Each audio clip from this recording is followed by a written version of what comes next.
औद्योगिक क्रांति ब्रिटेन में ही क्यों? 18वीं सदी में क्यों? ब्रिटेन पहला देश था जिसने सर्वप्रथम आधुनिक औद्योगिकरण का अनुभव किया था। यह वहाँ क्यों संभव हुआ और उस समय ही क्यों? ये प्रश्न शुरू से विवाद के मुद्दे रहे हैं।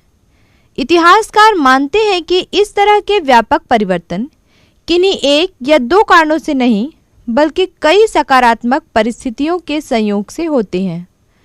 18वीं शताब्दी में औद्योगिकरण के लिए ब्रिटेन में ऐसी क्या सकारात्मक बातें थीं? आइए देखें। राजनैतिक परिस्थिति।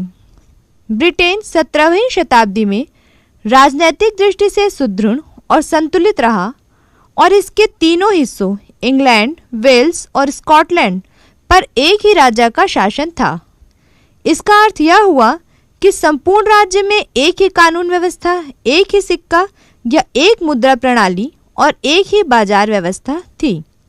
यह व्यापार के लिए बहुत लाभकारी सिद्ध हुआ। वहाँ के राज्य शासन ने व्यापार और उद्योगों को रोकने वाली व्यवस्थाओं को हटाया या कम कर दिया, लेकिन राज्य ने उद्योगों में निवेश नहीं किया। यह जरूर था कि सन 1830 तक राज्य ऐसी सीमा शुल्क लगाता था कि विदेशों से बने औद्योगिक उत्पादन ब्रिटेन में महंगे हो जाएं। लोग फिर इंग्लैंड में बनी चीज़ें ही खरीदते।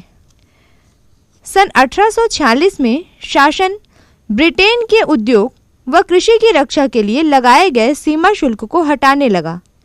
यानी ब्रिटेन में किसी भी सामान का आयात या निर्यात करने पर एक समान सीमा शुल्क चुकाना पड़ता था। इसे मुक्त व्यापार नीति कहते हैं, जिसमें राज्य अर्थव्यवस्था में कोई हस्तक्षेप नहीं करता है और निजी पूंजीपतियों को स्वतंत्रता के साथ काम करने देता है। ब्रिटेन यह इसलिए कर पाया क्योंकि औद्योगिकरण के कारण ब्रिटेन के उत्पाद इतने सस्ते हो गए कि ब्रिटेन को किसी दूसरे देश से प्रतिस्पर्धा का डर नहीं रहा। घरेलू बाजार। औद्योगिकरण से किसी भी चीज़ का अत्यधिक उत्पादन किया जाता है जिसे बेचने के लिए बड़े बाजार की ज़रूरत होती है। देखें ब्रिटेन में यह कैसे बना। 16वीं शताब्दी में राजनैतिक एकता और प्रशासनिक केंद्रीकरण के कारण संपूर्ण ब्रिटेन में एक आर्थिक नीति लागू हुई।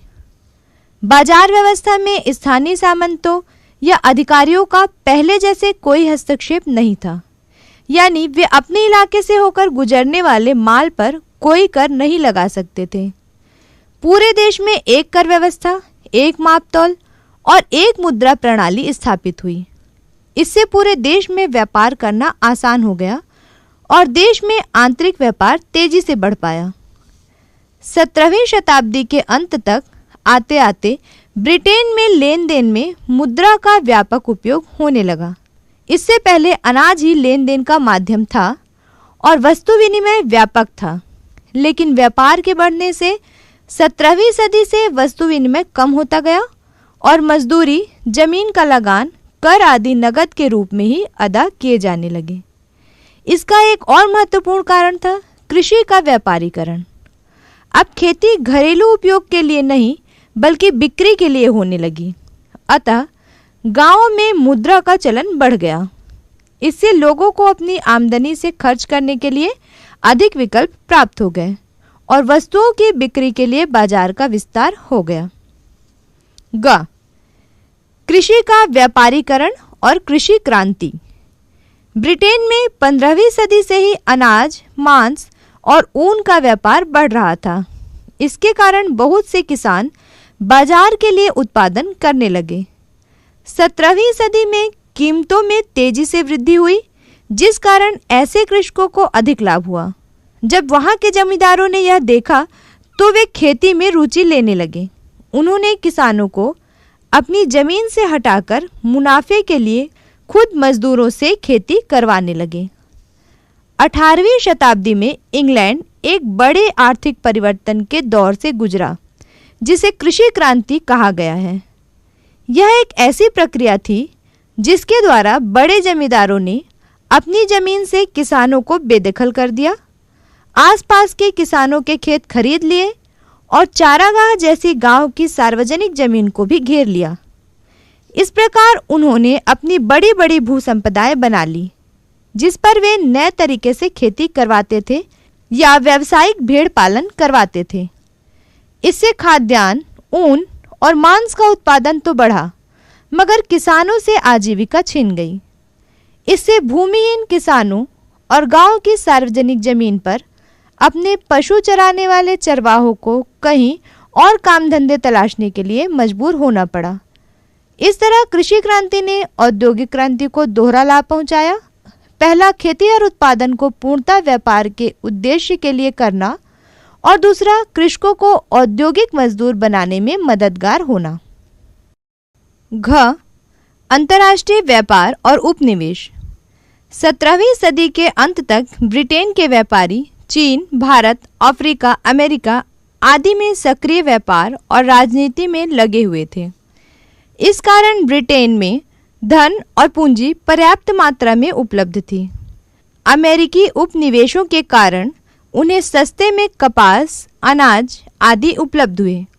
इसके बदले में ये उपनिवेश ब्रिटेन में बने औद्योगिक उत्पादों को खरीदते थे। ब्रिटेन के महानगर विश्व व्यापार के केंद्र बन चुके थे।